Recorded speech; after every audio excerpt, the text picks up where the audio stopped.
Good morning, everybody. Just going to get started in just a moment. I hope that you all can see not my presenter screen, but my other screen. We're just trying to get that sorted out. Kristen, you could let me know, and I will get started. Today's webinar, we're going to focus on providing information about the CivicSpark program, and in particular for those of you who might be interested in joining us as a project partner. My name is Kip Scheuer. I'm the Climate Change Program Director at the Local Government Commission. And let's see if we can advance the slide. There we go. So we'll be going over the program itself, talking about the application process and timeline, and then answering questions. I will go through this relatively smoothly. My colleague, Kristen, will be fielding questions online, so feel free at any moment to type questions into the box or use the hand-raising function on your GoToWebinar panel to let us know you have a question, and we'll unmute you. I'm happy to stop along the way to answer your questions, and Kristen will let me know if any come up.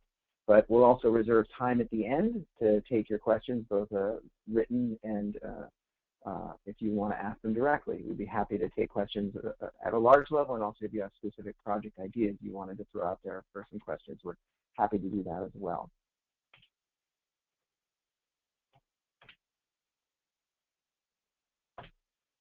So what is CivicSpark? To give you the big picture overview, CivicSpark is what we call Governor's Initiative AmeriCorps program. AmeriCorps is the National Service Corps program established under the Clinton administration back in the 90s to enable folks to use community service as a strategy for tackling our most pressing problems.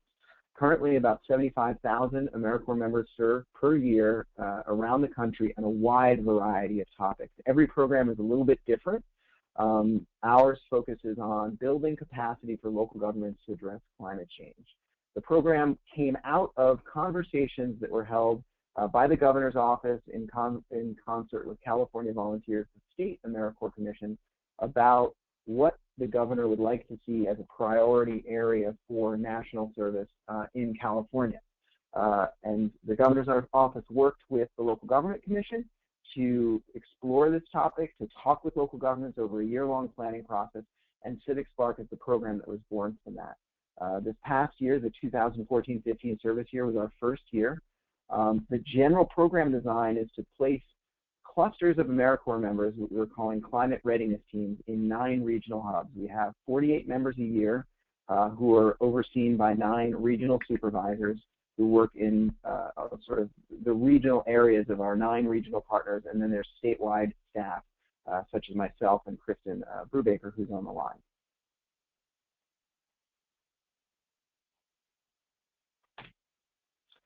The Local Government Commission, as I mentioned, is a nonprofit. We've been around for 34 years, and we focus on identifying and champion local governments who are or want to be sustainability leaders.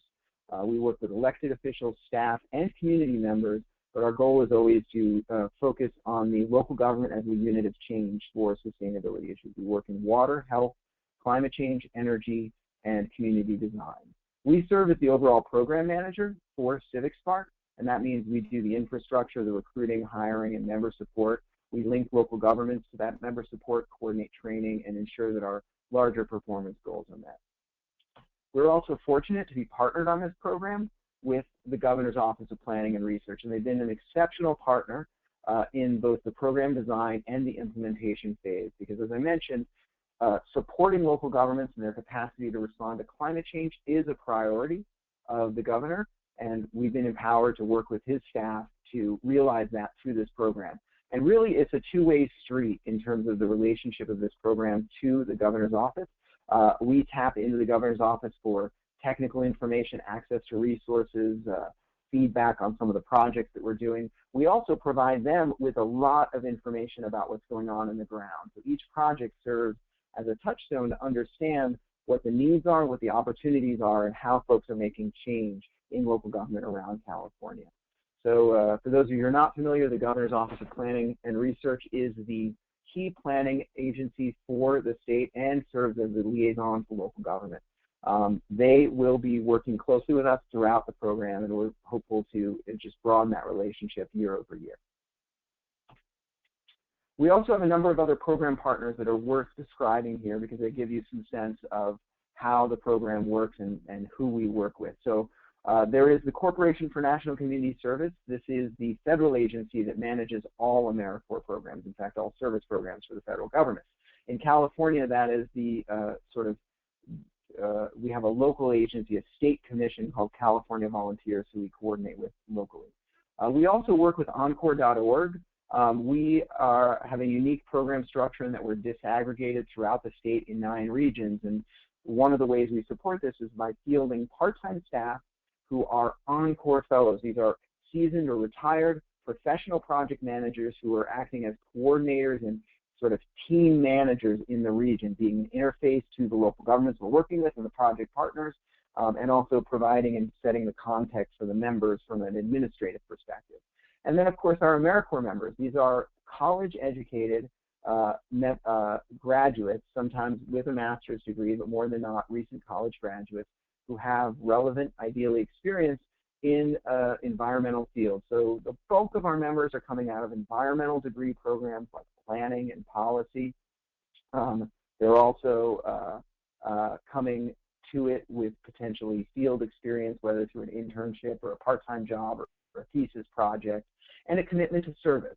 And they're the ones who do the bulk of the work on the program. So we have this nested structure with the regional supervisors and then the local government commission sitting on top. We also have a network of regional partners.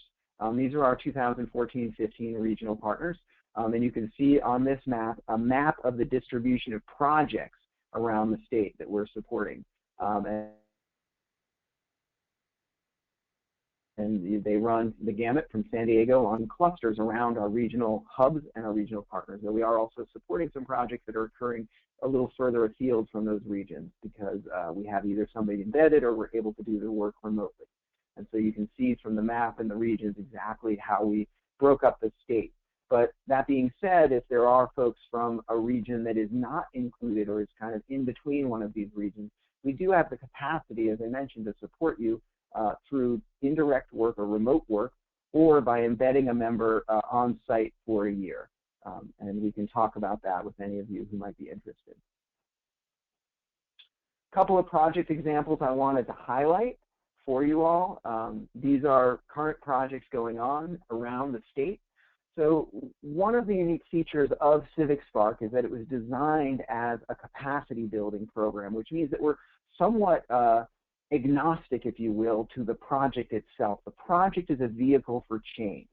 And so we want to support really what local governments need, where they need it, using the talent that is AmeriCorps members. So what we look for in projects are projects that an AmeriCorps member can do and can participate in a meaningful way on, and that help the local government and communities that they serve move forward on climate change. So you'll see in this list a wide range of projects, from climate resiliency projects, looking at the Resilient Shorelines program in San Francisco, to direct greenhouse gas emissions reductions project, where a member is working in Benicia and Fresno County to engage with the commercial sector on energy efficiency programs.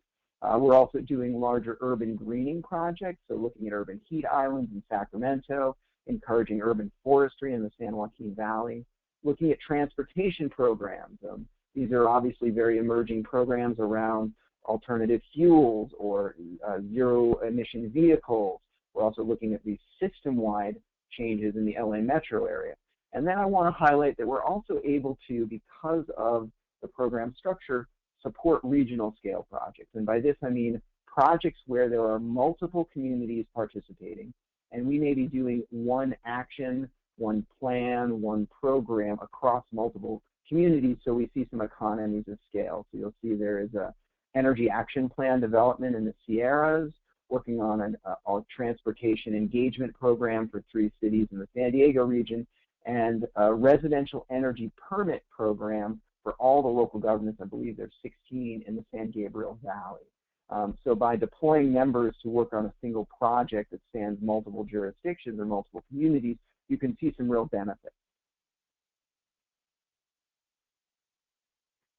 the approach to work is that I want to highlight here, what we call the service delivery model, is based on recruiting members who are going to be committed to the work, who are going to be capable of working at a certain level. These are not engineers. These are not specific disciplinary specialists necessarily, but they are recent college graduates, as I said, mostly, who are really interested in this work and are trying to make a professional stab at it. And so they're taking this service opportunity as a really professional development opportunity. We place them across the 9 regions. We work with our local regional partners and our regional supervisors to identify the right members for the role. Last year, we had about 250 applicants for 50 spots, which is about 5 to 1, which is comparable to the amount of people you would see for an established AmeriCorps program. So we're feeling like that's only going to improve as we grow, and the sort of competitive nature and the opportunity to place strong candidates on these projects is going to grow. Our goal is to engage 96 cities, counties, regional agencies in this project work. We look at local government as anything that isn't state or federal and is a public sector entity. So this can be school districts, special districts, it could be joint powers authorities, it can be neighborhood associations. We also look at the agency level as the unit. So we've worked with multiple departments in the same city because we're looking at how we increase the capacity of each of those departments or agencies, not just the city or county or regional agency as a whole.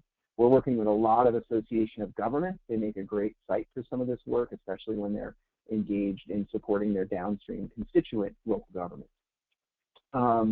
We then have our members design and implement, or work with our partners to design and then implement these projects. Typically, they are research, planning, or implementation, are kind of the 3 big buckets we see. So a project might be focused on gathering information critical to decision making to move something forward. It might be working on something like a climate action plan or a vulnerability assessment that's going to give a little bit more tactical or strategic guidance for how to move forward, or directly implementing an existing project. All of those are capacity building projects, and we hope to see in any of those projects an opportunity to realize benefit, to train this next generation of leaders, and also leave the community with a richer capacity to respond in the future.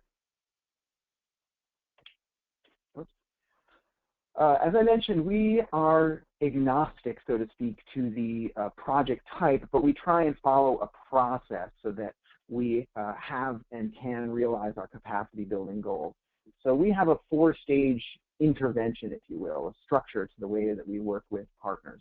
So for every local government that we're working with, and again, it might not be that the project is exactly happening within the local government, but we have a nexus to that local government. We start out each project where the members review documents and conduct an interview with the key staff contacts to ensure that the project scope aligns with and supports the climate change capacity needs that that local government has identified. So this is how we tie to the local government itself. Then we could implement the service project. This usually is about 90% of their time, 95% of their time even, is the bulk of the work. All AmeriCorps programs also are designed to increase volunteerism, and for us, we wanted to increase volunteerism around climate change in the community. So we work to weave that piece into the project, and it's actually a piece of the project scope. Ideally, it's something that directly links to the project activities, but it can also link to supporting local government volunteer programs more generally, or supporting community engagement in climate change action more generally. But the ideal is that it goes hand in hand with the project work. And we always will try and work with our partners to identify what that volunteer engagement piece is up front so that we set out a strategy early on. Finally, again, to sort of realize that capacity building outcome, we try and design a transitional strategy into the program itself, the project. So at the end of the project, when the member's done, they don't turn off the lights, shut off the computer and leave, but there's an event, an activity, a training, some way that they can share the results of their work with key stakeholders, ideally to realize that there is some buy-in on this, on the program itself, and so a way to carry it forward. All projects in CivicSpark are contained within the term that the member is working on them. Of course, many of these projects have much larger dimensions, but the way that we think about the project is tied to the delivery of service by the AmeriCorps members. So the end point of an AmeriCorps project for us might really just be the end of phase 1 for you as far as where you're going to go, and teeing up the next steps can be that transitional activity, can be, in fact, the whole nature of the project. So a couple of highlights just to mention. I mentioned we received 5 applications for each open position. We've already provided over 25,000 hours of service to California communities to give you a sense of the scale. By the time the program is done, it will be upwards of, I think, 60,000 hours, 50 or 60,000 hours. And that doesn't count some of the professional development time these members will engage in. And we're already working on 36 projects assisting 88 local government agencies around the state, as you saw on that map earlier on. A few testimonials to give you a flavor for how folks are responding to our members and the work that they're doing. I think my favorite on here, and it comes from the Central Coast, is without CivicSpark, climate planning would not be happening here.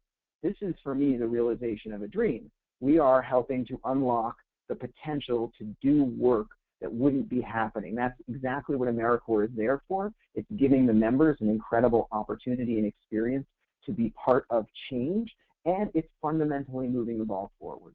And so this is really the kind of what makes this program exciting for us to work on, and hopefully exciting for you all to engage. To give you now down to a little bit more of the granular details, I want to talk about the application and project startup process. There are really 4 stages that go for the startup of the project. Initially, we have a project application.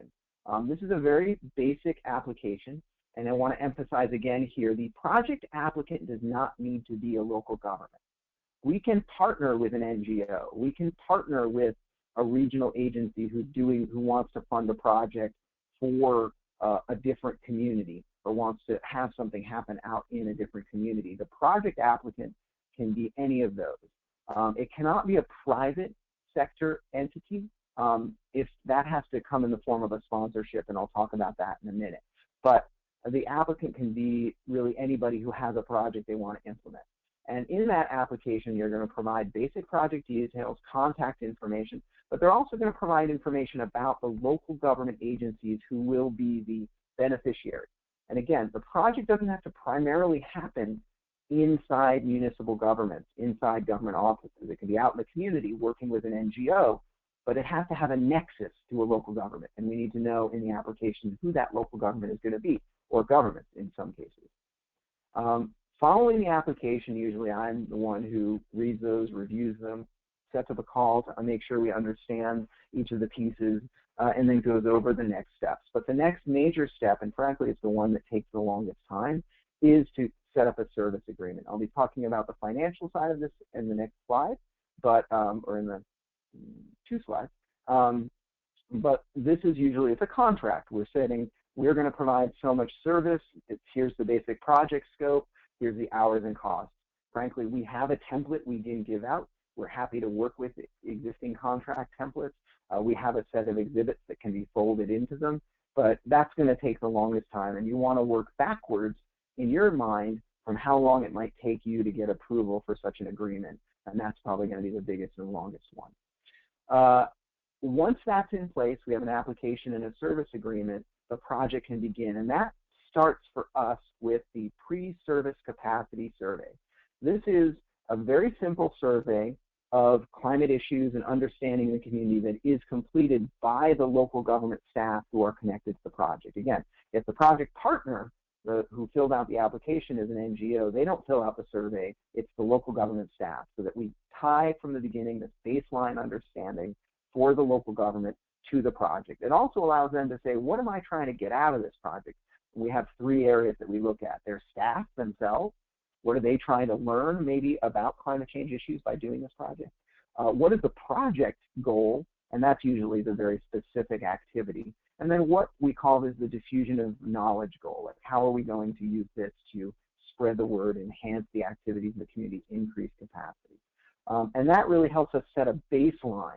And at the end of the project, we're going to come back and we ask those same people to do the survey again and let us know if we met their goals. And that's really our primary performance measure, is the staff acknowledgement that we delivered on the goals they set for this project. So again, this is how we are able to be responsive to local governments, to their needs, and really fold that into our tracking of outcomes.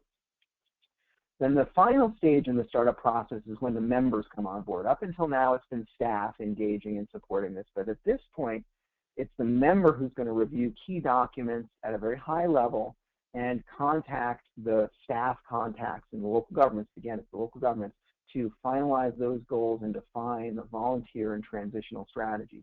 And usually when they finalize those goals, what that means is they take what is probably in the mind of the person involved with the project, a very big goal. We want to reduce energy use in our community by 10% by 2020. And they say, well, okay, that's great. That's a great large-term goal, but what's the goal for me in my term of service with you? What can I do? And that we're going to measure at the end, because I don't want to come back at the end of the project and say, hey, did we meet our goal? Well, I'm not going to meet that goal of 10% reduction by 2020, but I might have met the goal of complete the vulnerability or the energy needs assessment that was going to move the community further towards that larger goal. So that's, and then once that happens, we're sort of off and running and into project activity. One note to say about eligibility. In order to participate, to be served by CivicSpark projects, the local governments that are involved in the projects that we do must demonstrate a capacity need. And we measure this by the absence of one or more of these three items. So only one is needed to be eligible. And that means, so a full-time dedicated sustainability staff person, a formally adopted climate action plan, or similar mechanism if you're not a city itself, but some action plan, guidance document with a set of strategies for reducing greenhouse gas emissions, that kind of, or adapting to climate change, that kind of formally adopted plan, or specific mechanisms in place to annually track and report climate action progress. I will say that an increasingly large number of local governments in California have climate action plans or adaptation plans. Many of them are coming to the point where they have a full-time dedicated sustainability staff, and of course many do not. But we have yet to see a local government who has fully developed tracking mechanisms and reporting mechanisms.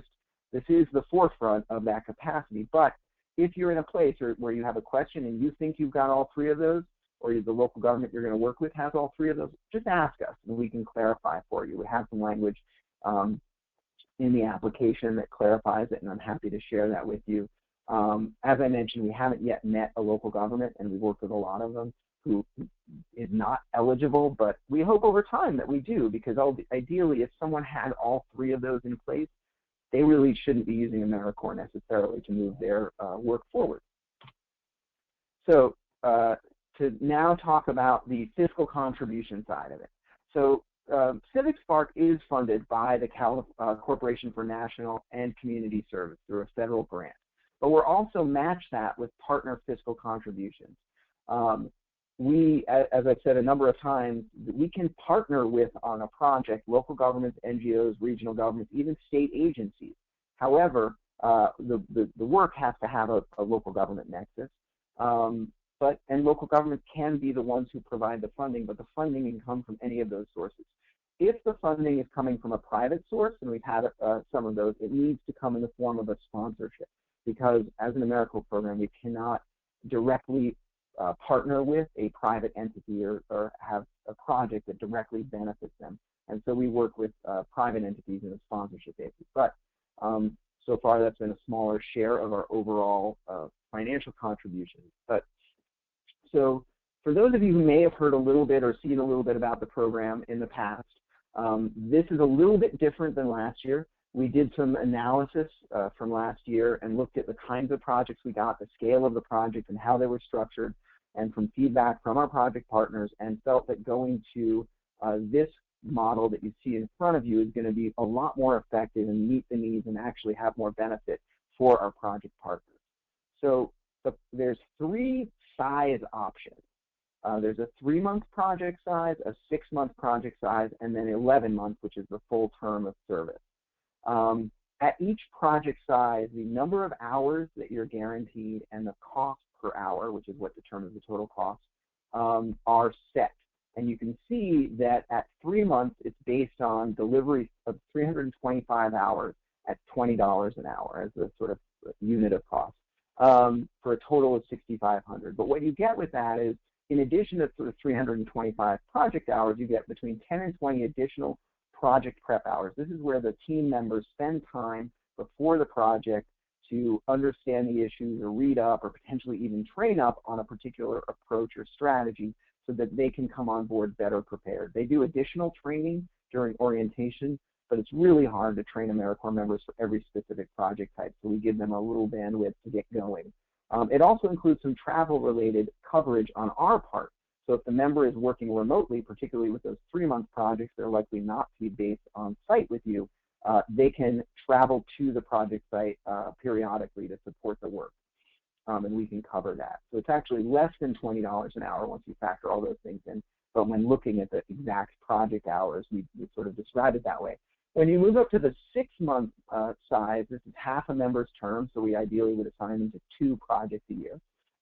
You see a discount of $1 an hour off the base cost, more prep hours, and more travel-related coverage. Then once you jump from there to the fully embedded member, and what this means is the member is based on-site with you for the duration of their service year.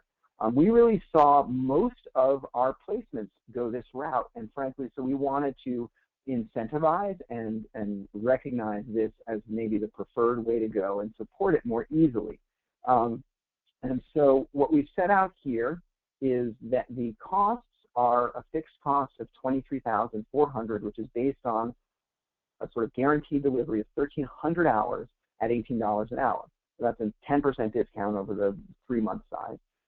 But you'll see this as 1,300 plus, and that's because members have a requirement and a goal of getting 250 hours of training while they're working during the service year. They serve a total of 1,700 hours. There's going to be prep time built in. There's going to be maybe some additional professional development, but any of the gap between what they do for the program and for their professional development and that 1,300 hours, we're going to give to an embedded member site project, because we don't want to try and track or account for the person if they're fully embedded for the year. We want them to feel like they're fully focused on the work they're doing in that project, in that site for the whole year. You can see it does have the additional project prep hours figured in, a larger project-related travel budget.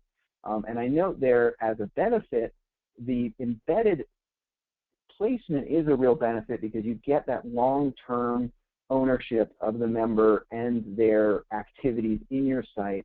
And so when they do service activities, for example, all of our members participate in things like volunteer service days, there's MLK Day, Cesar Chavez. Some of these can be designed around your community, especially if you're far afield from where the rest of the team is. You might want to have that member organize a service day in your community, so instead of them traveling to a different location. So that can be a real benefit in terms of building engagement. And we think there's other sort of spillover benefits in terms of their sense of a kind of participation and engagement. So that's how the fiscal contribution portion works. Now turning to the calendar for the year. Right now we're taking project proposals. We've gotten a couple in already. We're in conversations with a lot of other folks. We want to talk to you as soon as possible. We want to figure out what your needs are, what your capacities are, how we can support you, so that we can figure out what the deployment of members is going to be across the state for the coming year. And so please, if this is of interest to you, please get in touch soon, because we can talk creatively about what the right fit for you is and if this program is going to work for you. We'll be doing this up until September. We'll take applications until we're full, basically. Starting in the middle of the summer, in early July, we'll be opening up member recruitment. And part of the reason to get projects defined earlier on is because we want to be able to show them what the potential work is so that we can do a better job of fitting the applicant to the work that they have. So again, it's an incentive for you all to come to us with your project ideas sooner than later so we can get them all figured out. Ideally, by late September, all of the service agreements are finalized so that when we start orientation in October, we know what those folks are doing, so that by early November, when they want to hit the ground, when they're ready to start working, they can start working on day one and get to it and get to the work you need. I will note we have a little bit of bandwidth left this year, and so if there was an immediate project need, you could get in touch with us. That is shrinking by the day, but if you are interested, just please let me know. So with that, I will pause and take any questions that have accumulated during the presentation or any questions that come up to you now.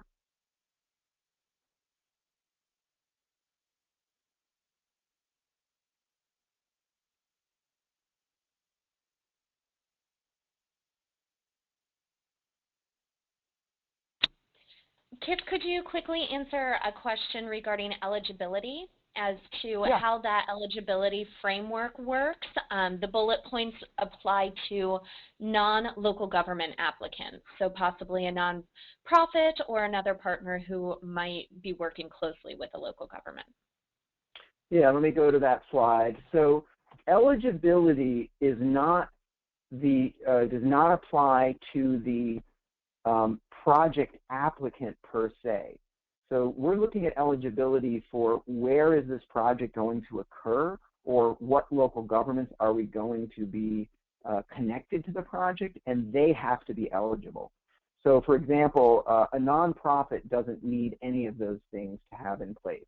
They could have them all, they could have none of them. We're not going to look at that. What we're going to look at is if that nonprofit comes to us and says, I want to do a project in Bakersfield, does Bakersfield have a dedicated sustainability staff, a climate action plan, or tracking mechanism? And if they don't have one of those, Bakersfield is eligible, and therefore that project is eligible to be supported by CivicSpark. Excellent, thank you. And I am going to now unmute Laura Mack, who also has a question. Laura, you should be unmuted.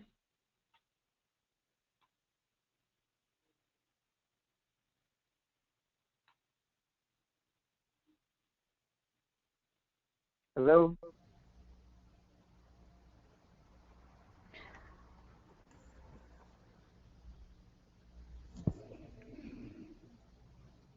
It looks like maybe we aren't getting Laura, so if she does have an additional question, Laura, if you can just send it over the question box, that way we can answer it that way. So sorry.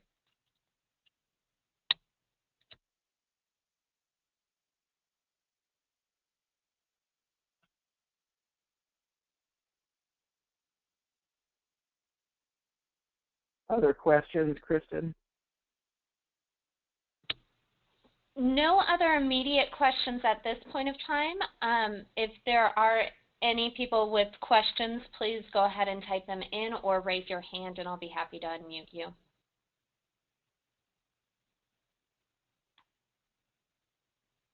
So sometimes I'll just, say a couple things about project proposals and how things work and what's a good project. A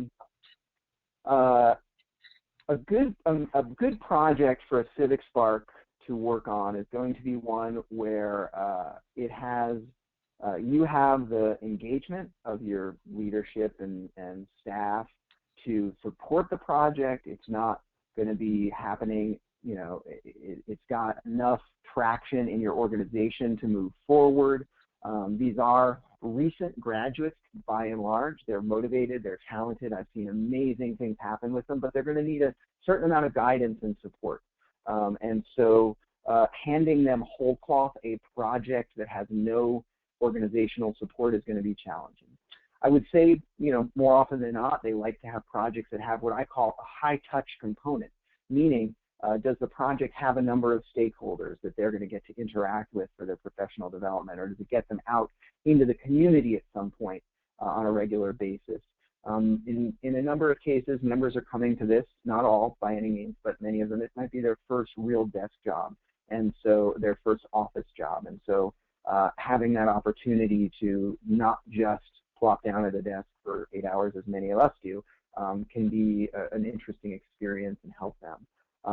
We really love to see organizational ownership of the project and the program because that helps build that relationship that helps the member feel like they're giving. And it is an iterative cycle, and there's definitely feedback loops that come from the deeper the engagement, and that's why we encourage folks to go the embedded route. The deeper the engagement, the better the outcome for both the organization hosting the member and also the community as well as the member themselves.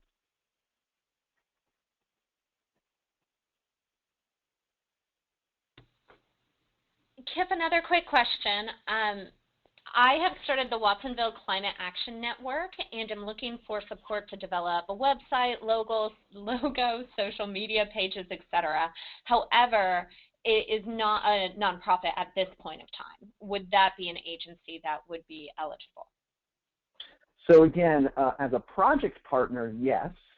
We're looking for the person who's going to organize the project, provide guidance to the member and a scope, and make the fiscal contribution.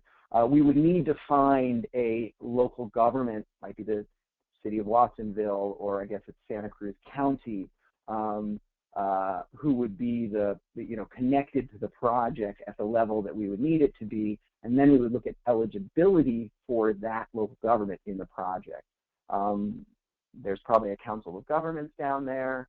I can almost guarantee that they're going to be eligible. Watsonville is, certainly has certain needs.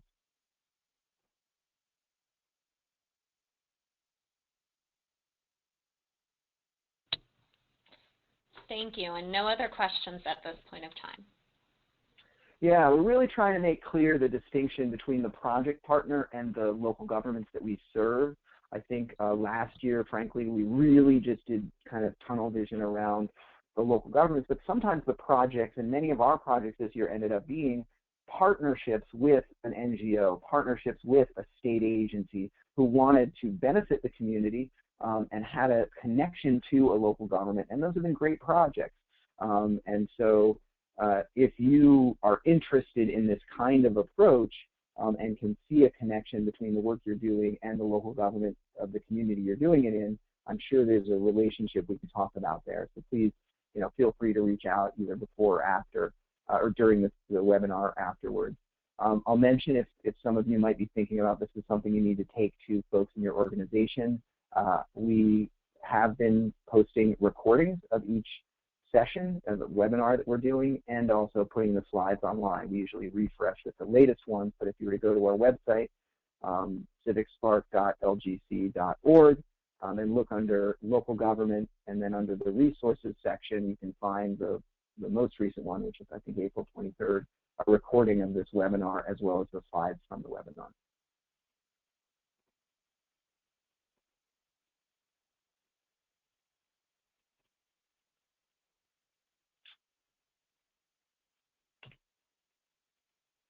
Well, if there are no more questions, I want to thank you all very much for coming.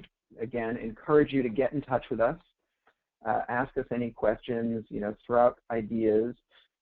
We've seen a lot being done that's really exciting with this program around the state, and we think it's going to grow and evolve. So really encourage you to think creatively about it. I guess one thing I should mention is if you're thinking about applying for grants and might consider including CivicSpark in a proposal, as a number of folks have, get in touch with us. We have some language you might want to use and also supporting information about what the value of our side of the program is so that you can factor that in as a match to proposals that you're thinking about. So if there are no more questions, I will say thank you very much for your time, and I hope to speak with you all soon, and have a great day.